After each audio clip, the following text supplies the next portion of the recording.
Okay, so in this section, I wanted to talk about the process or the procedure of sketching hyperbolic functions. Okay, so we are sketching hyperbolic functions of the form y is equal to a over x plus q.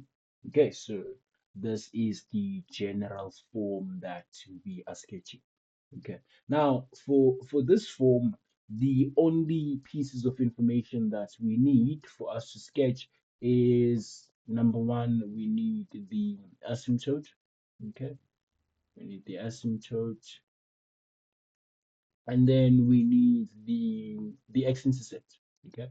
Because we know that the graphs of this form they do not have a y-intercept. Okay. Because at the y-intercept we have a vertical asymptote there, so our graph is not defined. Okay, so we will determine the asymptote and then we'll determine the x-intercept.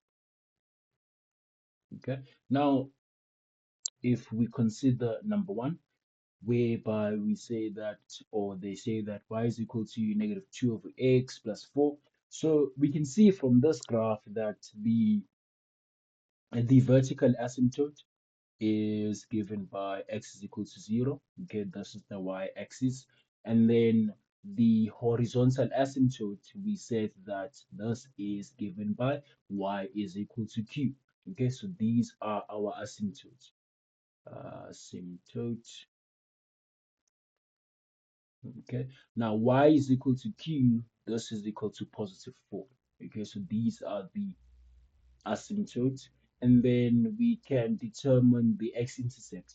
Now, the x-intercept, to determine the x-intercept, we have to let y be equal to 0. Okay, now if we do that, we will have a situation of this sort. So we have 0 that is equal to negative 2 over x plus 4. Okay, so the 4 will go to the other side. It will become minus 4. So minus 4 is minus 2 over x, and then we can multiply by x on both sides. If we do that, we end up with negative 4x, which is equal to minus 2. And then we can divide by negative 4 on both sides. We end up with a situation of negative 2 over negative 4, which is basically 1 over 2. Okay, so we have an x-intercept when x is equal to a half, or when x is equal to 1 over 2. Okay, so this is the x-intercept that we have. And the considering the sign of the a value, we can see that the a value that we have is negative. Therefore, we are expecting our graph to be in the second and the fourth quadrant. Okay, so let's sketch. Let me just use this side. Okay, so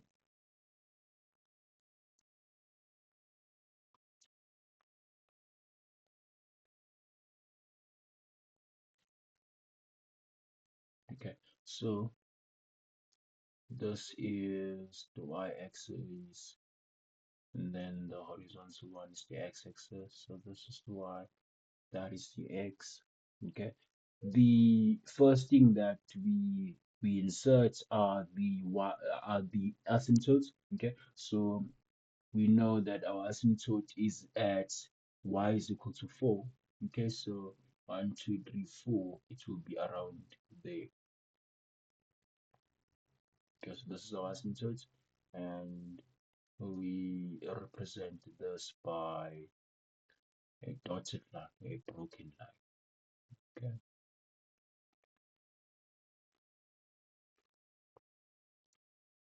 Okay, so this is our horizontal asymptote. We label our asymptote. We say it's y is equal to 4.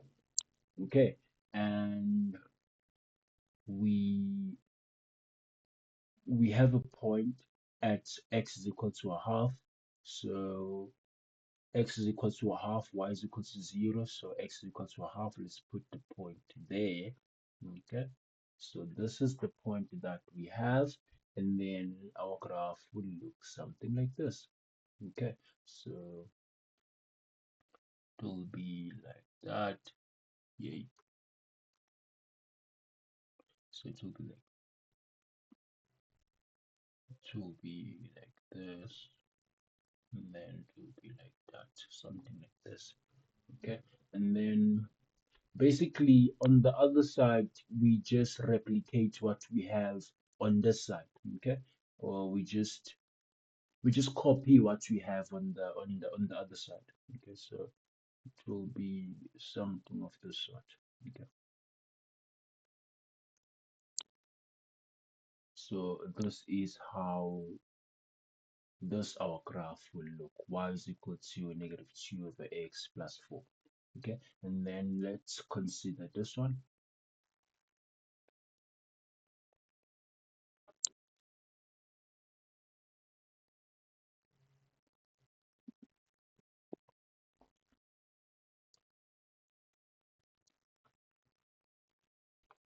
So this is y is equal to 3 over x minus 2. Okay, so the first thing that we determine are the asymptotes. Okay, so the asymptote the asymptotes are present when x is equal to 0, okay, and when y is equal to q, and q in this situation is minus 2. Okay, and then we can determine the x-intercept. Okay, the x-intercept is determined by letting y be equal to 0. So if we let y equal to 0, we end up with a situation like this. Y 0 is equal to 3 over x minus 2. And then taking 2 to the other side, it becomes positive 2. Okay, and then multiplying by x on both sides, we have 2x that is equal to 3, and then dividing by 2 on both sides, we have that x is equal to 3 over 2, like that. Okay, and we know that 3 over 2 is 1.5. Okay, 1.5. So we are now ready to come up with a sketch for our graph. Okay, so let's do that.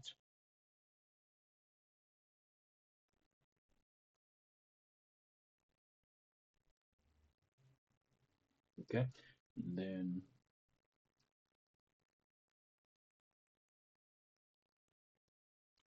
so this is the y-axis, this is the x-axis, so this is the y, this is the x, and then we can we can plug in our horizontal asymptote, which is y is equal to minus 2. So this is minus 1, this is minus 2. Okay,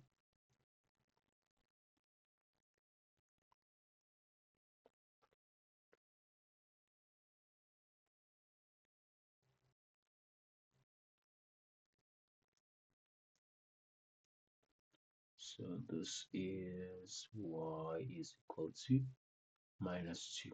Okay, and then considering the sign of a, okay, a is positive 3, we know that our graph will be in the first and the third quadrant.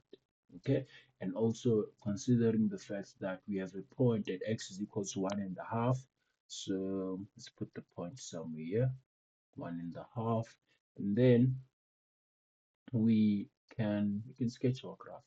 Okay, so our graph will look something like that. So we'll have we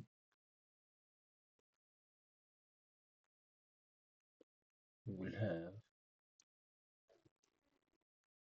we will have something like that, and then it will be something like that. Okay, more or less something of that sort, and then we will just replicate the very same thing on the side. Okay, my graphs are not the best of graphs, but you get the idea. Okay, the most important thing is the methodology or the process in which we use to determine these graphs. Okay, so very important thing is that you get your asymptotes first, and then you get your x-intercept, and then when you are sketching, you start by inserting your asymptote, and then you plug in your point, and then you consider the sign of the a value, because that will tell you where your graph will be. Okay, and then you simply